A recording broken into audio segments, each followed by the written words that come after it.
Hey everyone, welcome back to the Enthusiast Mechanics. So we have an '09 Wrangler in the shop today.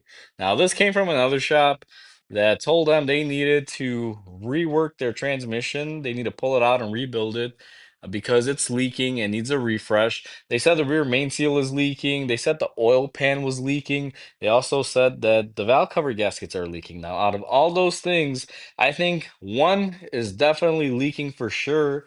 And another item is a pretty high probability, but possibly not as big as they made it out to be.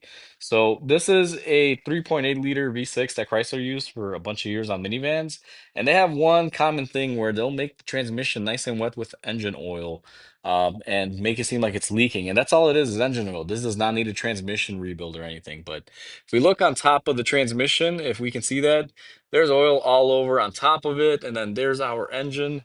And if we come up here, we notice that we have oil coming from the top. This simply needs valve cover gaskets. That is the majority of this leak. Now, there is a possibility this rear main seal down here could be leaking. I do suspect it to at least be seeping or leaking a little bit. What I'm going to do to confirm if that is leaking or not, we're going to take off this little cover here and we're going to see inside the bell housing if there's any oil coming up from, the engine side of it, and just see if there's any excess oil in there that shouldn't be in there. And then that way we'll at least get an idea of how bad the rear main seal is leaking, if it is leaking at all, which I do think it may have some seepage. I mean, come on, it's a Chrysler. I mean, let's get real here, people. They leak from rear main seals. But the majority of it is all the valve cover gaskets.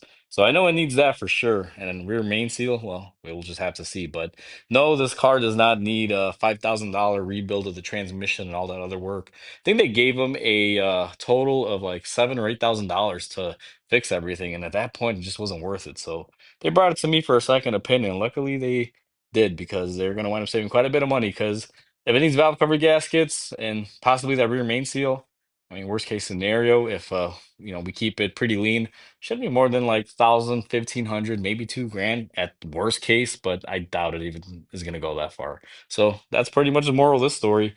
Don't let shops get one over on you. Make sure you get a second opinion.